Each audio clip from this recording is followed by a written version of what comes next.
Welcome to the Two Gurus Top Compliance podcast with me, Kristy Grant-Hart. I'm here with the one and only Tom Fox. This week, we're covering what's in and what's out in the workplace for 2025, the shocking details of a fast fashion giant's reliance on underpaid labor, the $10.5 million hush money cover-up that blew up a board, and whether AI can learn to speak Klingon. But first, Tom, how has your week been and what do you think is the most interesting development?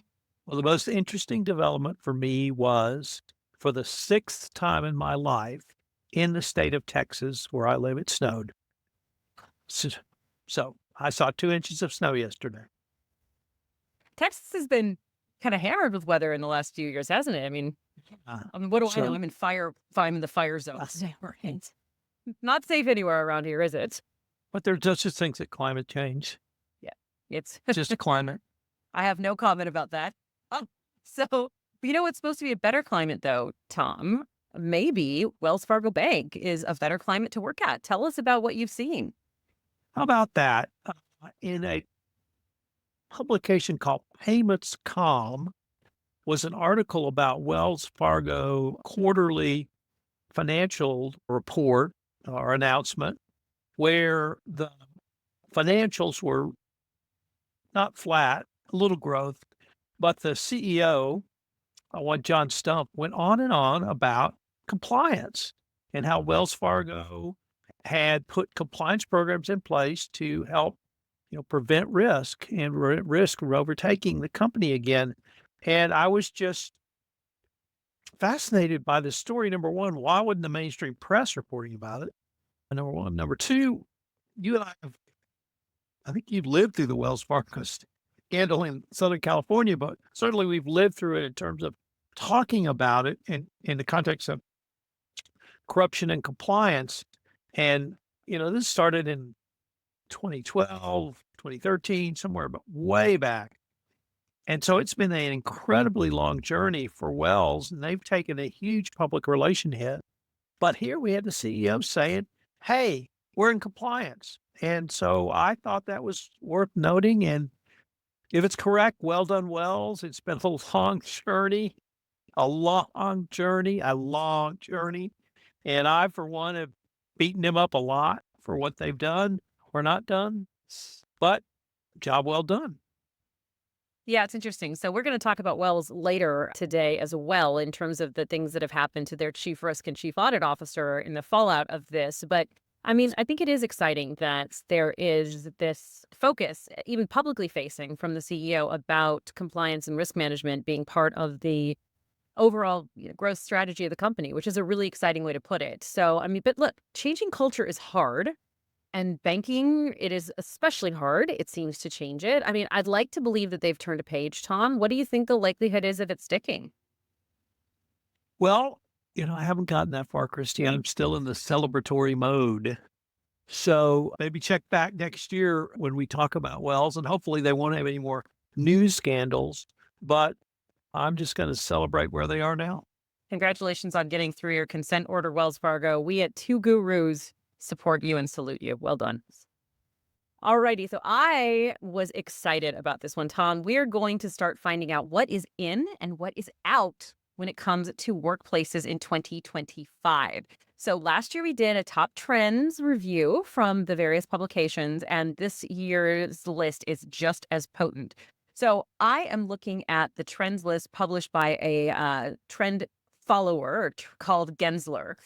And this year is all about creating a collaborative environment that immerses the worker in a warm cocoon of joy and meaning. And I'm not kidding. The opening paragraph of the trend article published included this sentence, quote, "In the new transformation economy, the focus is motivating and inspiring individuals to create lasting change," unquote, which doesn't sound like work to me, but okay. The workplace trends don't relate to better benefits, although flexible working environments do continue to be a trend. What is specifically in for 2025? Participation. And what is out is presence. And what they mean by this is that meetings where people are clocking in and out to participate, they're out.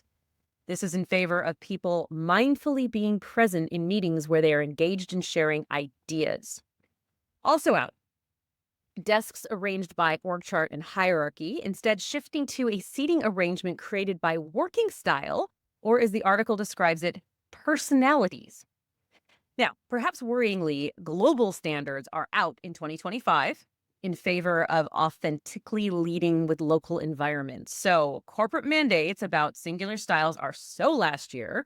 Instead, the trend is to localize the environment to showcase its appeal and how it belongs to the local community. So, the one that struck me most, Tom, is that in 2025, assigned desks are out. Sure, we know that. The hot desk has been here for some time. But the new word of the workplace is work points, right? So, this represents a selection of spaces that an employee can choose to move from throughout the day depending on their mood. So, we can go to the cafe, then a telephone style booth for a meeting, then to a collaborative table, followed by a comfy couch for creative thinking. So, this workplace is a pretty complicated environment in 2025. It strikes me that these are very Gen Z friendly trends. This really focuses, like we've talked a lot about, the generational workplace environment here on Two Gurus.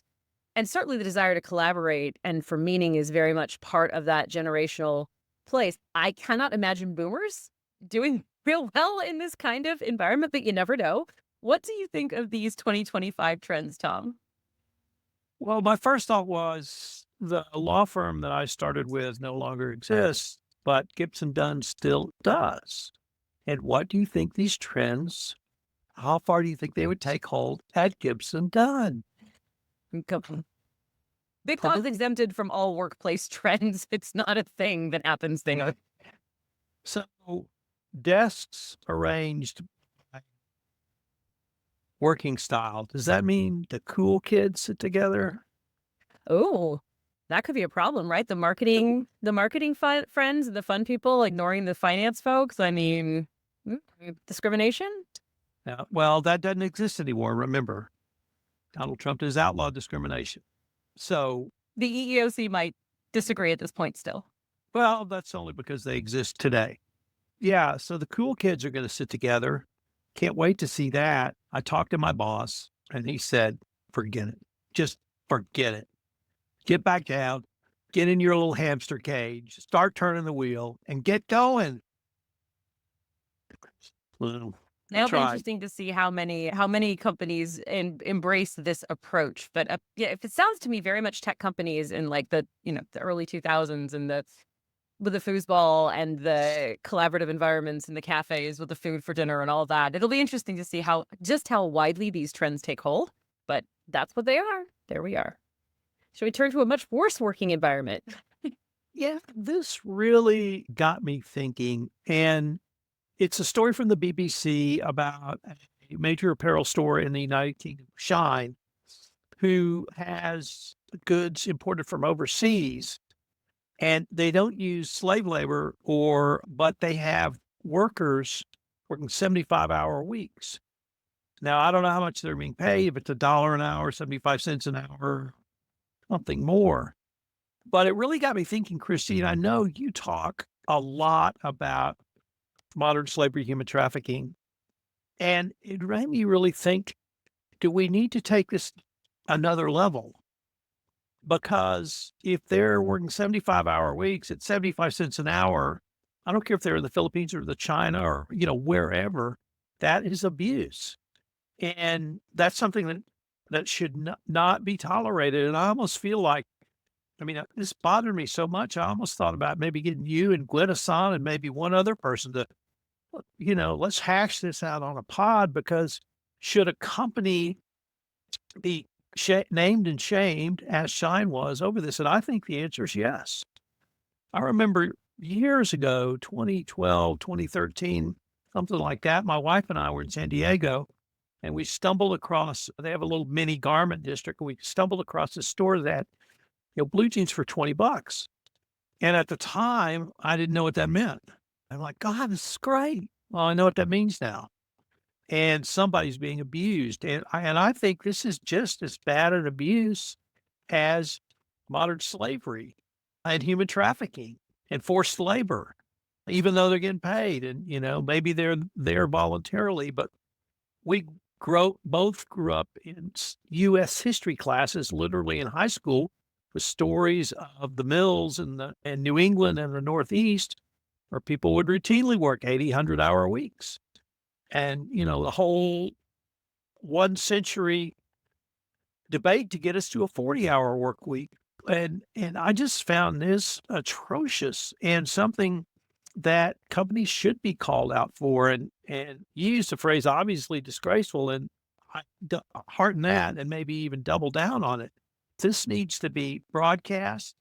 But as a compliance officer, I think this means you need to look into this. And typically, a compliance officer, once they get past the modern forced labor issue, that's it. But do you need to look at how your not immigrant, but your out of country workforce is paid, and if they're being forced to work 75 hours for either piecework or very low wages, I think that's a huge human rights violation. So it's really interesting, Tom. There are various definitions of what is, I think this is how you phrased it to me in our pre-talk about what is modern slavery. So in the UK, it's typically referred to as Shein. So Shein is wildly popular in the UK, Australia, increasingly in the United States. And it's things like $2 tank tops, and even there's a $40 wedding dress. And to give Shein its credit, it says that it did not understand that its suppliers were doing this. Okay. And the Swiss company Public Eye, which is an organization that tries to shine light on these things, made this report. And they said, of course, we're going to look at it immediately. We've got a code of conduct for suppliers, etc. But what they weren't doing was checking appropriately to make sure that these companies that are providing the pieces are following the labor laws. And that is allegedly in their contract. But there's a big difference between signing a supplier code and saying we will follow local law and local minimums and child labor relations and make sure people are being paid a minimum wage, which is its own interesting question. Because if you're not paying an hourly wage, you're paying a by piece wage, then by definition, that's really difficult to manage when you're talking about a minimum wage issue. So there's a lot of complication here, but I think agreeing with you for the bottom line is that compliance officers need to understand more about supply chain payment structures, how people are being paid, where things are being imported from, because most of the discussion about this is actually from the suppliers, which we've seen with other clothing companies, including, as we covered last year, some of the luxury companies out of Italy are having this issue with some of their suppliers. So it's disgraceful. But here's the thing, just like you said with those jeans, honestly, I wish people would pay more attention. There was a quote in that about what they are buying, right? Because money talks. And I love the quote from the UK Foreign Affairs Committee, a commissioner who said, when the price is too low, you have to ask who is really paying for it and how. And the fact of the matter is it's these workers. And so we need to vote with our money and go where we know people are being treated better. So, although we lauded Wells Fargo, is all well with some of their former employees? No, all is not well with their former employees, and this has a direct effect on compliance officers. So this is one of these listen up kind of places we're looking in. So I found an article that was very thought-provoking, written by our friend Matt Kelly at Radical Compliance, titled "Former Wells Fargo Execs Fined Millions." So I thought, oh, okay. When I read it, I thought this will be essentially a positive article about individuals being held responsible for that culture catastrophe at Wells Fargo, where they had very unreasonable sales goals that led to huge amount of misconduct to try to meet those expectations, or people would get fired. However, this article is about holding the chief risk officer, chief auditor, and chief audit director responsible for not pushing back hard enough on management's decisions to make those unreasonable demands. So, as Matt says, the facts against the three are genuinely pretty damning. The paper trail shows they clearly knew full well that people were acting unethically to meet these goals, and they didn't address it appropriately according to the government, either with doing something like auditing the sales program or by screaming from the rooftops that they had a problem. But, Matt is really focused on what does this mean? So these fines are in the millions for these individuals who are in an assurance function, just like compliance is. And one of those executives was barred from ever working in the banking industry again. It's a pretty severe punishment. So The question becomes, what does the government expect us to do when we see problems that the management is encouraging? And if we see them, how do we protect ourselves? He talked about the fact that several of his compliance officer friends have been in these kind of debacles and they all left their jobs. But ultimately, some of us feel like we want to fix things. And is it dangerous for us to stay? So I think that this puts us in a really difficult position as to what were we supposed to do? What were they supposed to do? And Tom, what's your take on this? Well, first, I was glad that we're finally seeing some push down of fines and penalties into the individual employees. I think this is long overdue. You're absolutely right. The facts were just damning. And I, I, I'm not sure it puts more pressure on compliance officers because I think these people were involved or they just look the other way. And I don't think you can do that if it's that egregious. And we all know how egregious it was at Wells Fargo. See story one of this episode. I think they either went along or they were actively involved. So I didn't shed too many tears. And I can't remember if you and I have debated the CCO liability issue, but I feel pretty strongly that the framework that the SEC has in place is good enough. And that framework is basically if you were involved, you can be prosecuted. If you were grossly negligent, you can be prosecuted. And if you put your head in the sand, you can be prosecuted. And it seemed to me that these people were at least in one of those three categories. So I don't think it puts any greater liability on a risk officer or a CCO type. But if your culture was as broken and corrupt as Wells Fargo's was, it's not one person. It takes everyone to do this. Well, hopefully they have seen the light. I don't know. I mean, I agree with you. We've talked about CCO liability, and I think that the examples that we've ever seen of CCOs being prosecuted are absolutely outrageous. Writing things on Slack like the compliance department's a joke. I mean, they are the CCO, right? Writing those kind of information pieces. So we shall see if this trend continues. But I think Matt Kelly may have a point. But okay, so tell me about KPMG and the Big Four. KPMG is opening its own law firm in Arizona. Arizona has essentially special purpose law firms, and they allow non-lawyers to own the law firm, which is in every other state, non-lawyers cannot have equity interests in law firms. And ostensibly, every state bar would say, well, that's to keep the quality high because we can only have lawyers doing legal work. And that means lawyers who went to law school passed the bar. And we both know that high standard.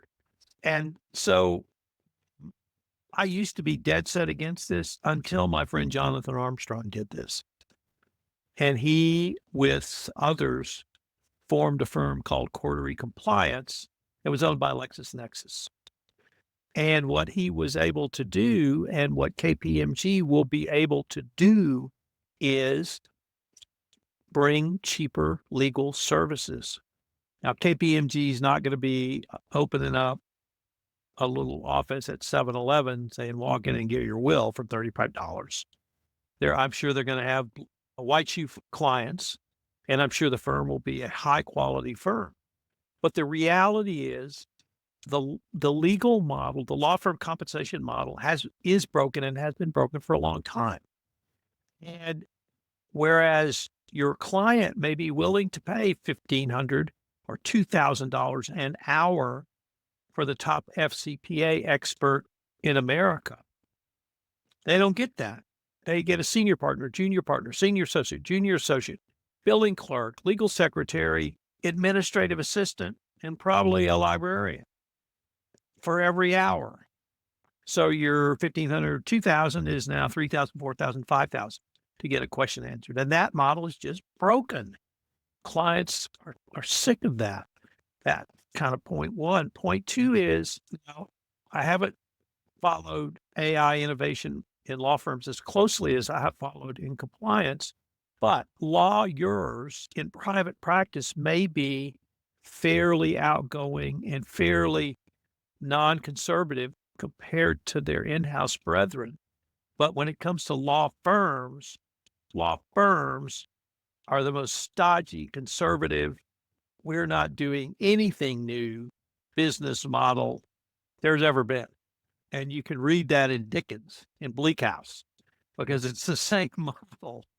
So to get true innovation in law firms, you have to come in, someone has to come in from the outside, whether that's KPMG, whether that's investors, whether it's LexisNexis, whatever it may be, to have new technologies, new delivery service models, a wide variety of other techniques and strategies. And you have to have investment in those tools, just like in compliance. And so I think non-lawyers are going to be more willing to invest in those innovative tools, strategies, and techniques. One, because they're real businesses and they're run like businesses, not like law firms. Two, that's how they'll compete with law firms, by being more efficient. And three, it's just a completely different mindset. As I won't speak for you, but I was told, go get me a case, go find me a case. The worst things an associate wants to hear. I have heard of a case that says, go to the library and find it. Well, you got a name? No.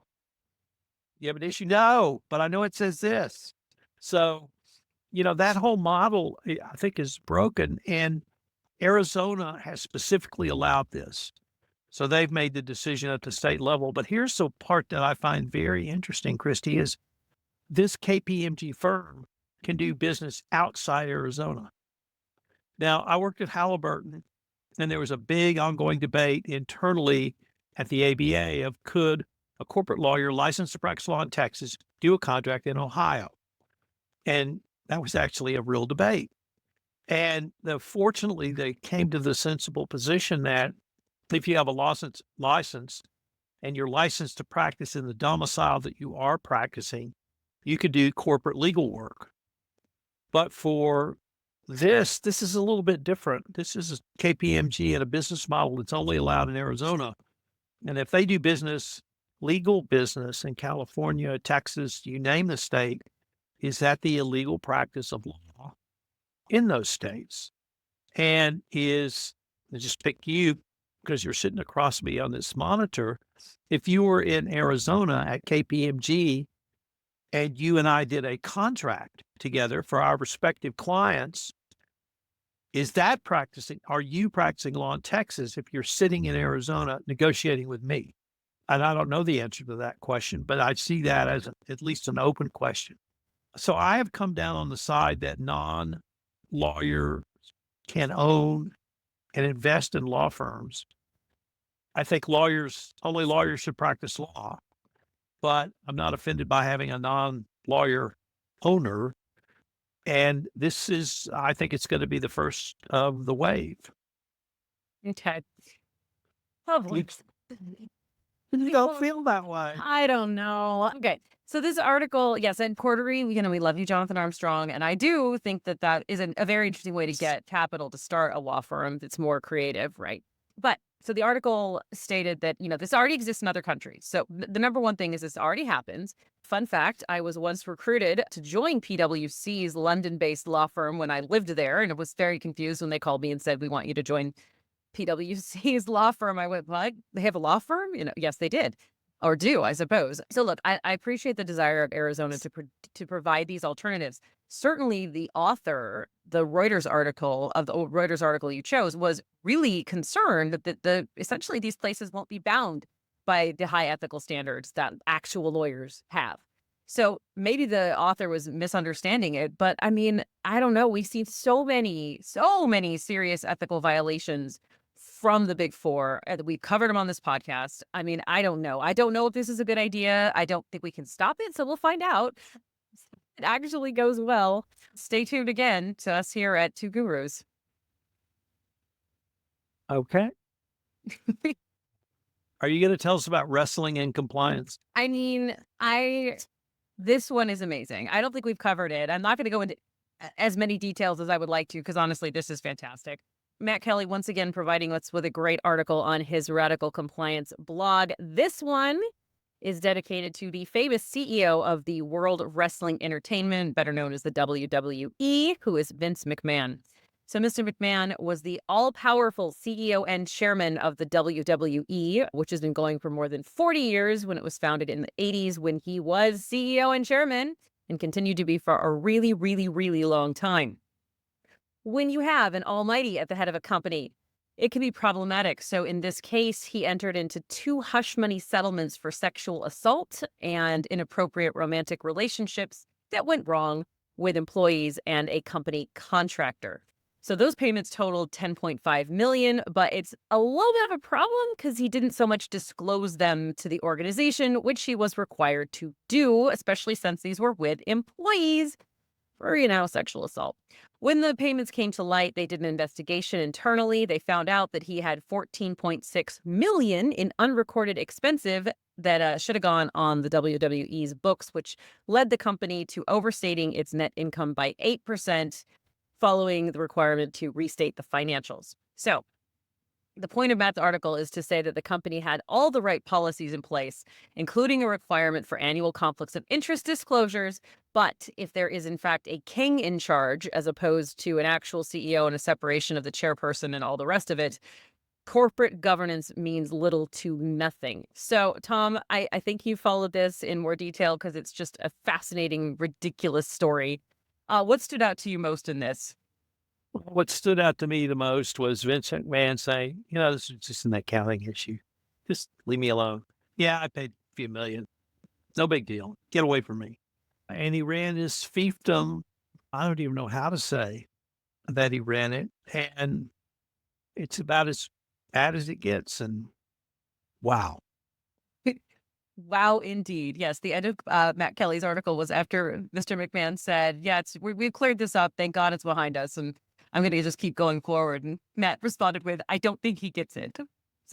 No, he doesn't. Now he ain't gonna. All right, let's continue our banking theme, but in a different direction. Tom, what is Right. this? What's this one? I heard a new term, return to the office compliance. And I immediately thought of, well, I have to, check in because I'm in elementary school. And here's my note from my parent. I was sick yesterday, an excused absence. But no, it's not that. It is something different. It is incentivizing not employees, but executives to come into the office. So Lloyd's of London has put in a part of their discretionary annual bonus will be the judgment of whether they have come to the office enough, not employees, but the bosses. So RTO compliance, it's a real thing. And if you want to influence behavior, incentivize it. Amen to that. But I think this is interesting because the article that you chose, which I believe was in Bloomberg, was talking about this mandate for executives to come back into work. But in the article, it also talked about how many of the other banks are maintaining hybrid models. And looking back to our very first story, where we talked about the trend to have flexible working. And of course, 2 weeks ago, we talked about the Wall Street Journal reporting on what the trends were for return to office. And the requirement to come every day has been significantly reduced. It's 9% fewer employers in the United States are actually going that direction, right? They're going more flexible. Do you think this could actually affect the talent that Lloyd's is able to retain by making it that they have to be in more often? I hadn't really thought about it from that angle. I was thinking more of the incentivization they put in place. I think a hybrid model is what every level wants, top, middle, and lower levels, and particularly middle and lower. But I guess I'm really not offended by telling the bosses they got to come in. Once an officer, always an officer. An officer better show up. Well, it definitely sets a wrong tone if you tell everyone else they have to and Boston's is never there. So, all right, when incentives work, I imagine they'll be doing it because people like to get what they need to get done. We are still keeping our banking trend here going with the thought-provoking question from the Wall Street Journal asking, can a computer learn to speak trader? Okay. So the article highlights a number of new artificial intelligence-driven software that has been trained to interpret the jargon that Wall Street traders use to communicate. particularly over things like the Bloomberg messengers and the other type of short form, easy communications tools that they have. So this communication includes slang words all the time that may indicate misconduct or illegal activities. So allegedly, the AI is so sophisticated, it can find words in any language and has been trained on Klingon and Pig Latin. Anyway, the article highlights the potential for the software to be deployed throughout the financial services industry, which would give compliance officers the opportunity to find suspicious chats so that they can just focus on problematic conversation instead of wading through reams of data looking for this needle in a haystack. So I found this really interesting, Tom. I think, as you know, I was part of the LIBOR investigation team in London and Switzerland for my law firm. That's how I ended up in Britain and ended up staying and marrying Jonathan and the whole story. But as part of that assignment, I have read endless chats the bankers together. And one of the employees at the bank I was doing the investigation for actually ended up in jail for rate fixing for the 3-month LIBOR. So the jargon really is hard to parse, but once I learned it, I got very good at understanding what they were saying. So it makes sense to me that AI would be able to do this. I mean, what do you think? Is this the future? Well, we've talked about traders on this podcast quite a bit. And I always tell the story in the 90s, I did trader litigation where they actually recorded the phone calls. So this just seems to me like a natural extension of where we are in 2025. We got more and more sophistication and helping, hopefully, compliance do a better and better job. But maybe not such a great job. I don't know if it was the compliance officer's fault, but there's an $80 million penalty kicking about. What happened? So let me step back because I learned about an organization called the Conference of State Bank Supervisors, CSBS. And CSBS is exactly what it says. It is a conference, an informal association of state bank examiners who promulgated rules for banks and put out minimum standards. And they can enforce those standards because banks have to comply with them. And there was a bank, Bank Inc., I think was it called, which is an app, violated the Bank Secrecy Act in money laundering. And they paid an $80 million fine, or blocking, excuse me. And they paid an $80 million fine. And what intrigued me was this group of state examiners bringing an enforcement action. They also brought an enforcement action a couple of weeks ago against an asset management or a real estate asset management company for failures after a data breach. And real estate companies are regulated industries, just like insurance companies. We don't talk about them as much as banks and brokers and traders, but they are. And so this organization, even the great state of Texas is a part of this and was a part, yeah, who knew? But it really told me or communicated to me, Kristy, there are very sophisticated regulators at the state level. And if under the Trump administration, we're going to go DEI and regulation free, there's a group of regulators that could step in. New York Department of Financial Services is the one that was the most well known to me because they've had the biggest enforcement actions I'm aware of from the state level. But there's now groups literally across the U.S. who can bring a data privacy, data protection, AML, and other enforcement action. So I was really intrigued by the group that brought this a little bit more than the enforcement actions. And they had a very interesting, essentially settlement agreement where they specified that the board had to have a compliance committee, management had to have a compliance committee. There had to be a risk officer or compliance officer reporting to that group. All of those groups reported to an executive committee of the Conference of Bank Examiners through a third-party monitor, or they called it a third-party consultant, but it was essentially a monitor. So they laid out the steps of the monitorship.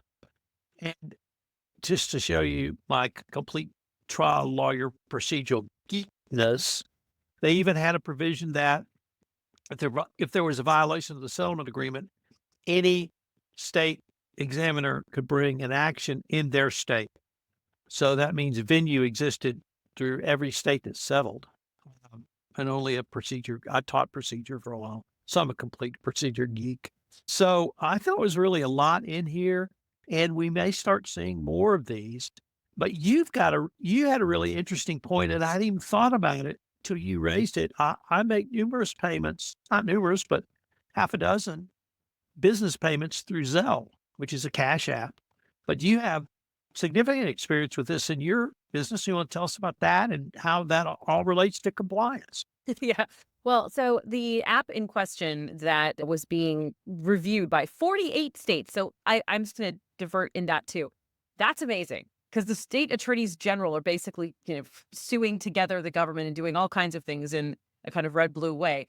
But 48 states coming together to do anything is amazing. So congratulations that the banking regulators are able to do that. We, as you know, have property in West Virginia. We have 12 vacation rental cabins. And oh my goodness, so many vendors and contractors request cash via the Cash App. And the Cash App is the Block Inc.'s app that was at question here. And, we have real challenges with it. We need invoices, we need receipts, we need all kinds of things for our tax positions that are really difficult to get with these kind of things. So I'm hoping that this really solidifies and makes it more viable to have this kind of action that it's done in a way, because people are going to need cash and they do transfer cash back and forth. And the more that we can have sophistication that way, as well as, being able to look at bank secrecy, money laundering, track terrorist payments, all those things, it's only better for the world. So good for them. So are we two fan favorites? We're going to Florida, man. So let's finish our party here. All right. A Florida worker at Chipotle dreamed of firing up his former fling, but it ended flaming out in a spectacularly illegal fashion. So, for burrito slinger Tyler Strack had a brief sexual relationship with a fellow Floridian whom he hadn't seen in several years. He was thinking about her, decided he wanted her back, but instead of, texting or sending a message over social media, he decided that the best thing to do was to buy a cube tracking device and attach it to her vehicle. So, according to the complaint, he was hoping to, quote, run into her, unquote, which, as I thought about it, was pretty vague. Like, is he talking about a social encounter or actually, like, running into her car? It is Florida, man. It's Florida, man. So, how did the guac enthusiast get caught? He used his actual personal email address when he registered the Cube device after bringing it home from Best Buy. Not very difficult to figure out who put the Cube tracker under your car when it's registered to your email address. He is facing felony charges. Mr. Stack had wanted to talk about their romance, but it didn't go to plan when she said, "Where I'm going is not your business." And now he's tortilla in trouble. God bless Florida, man. God bless Florida, man. Thank you for listening to the Two Gurus Talk Compliance Podcast. I'm Kristy Grant-Hart. And I'm Tom Fox.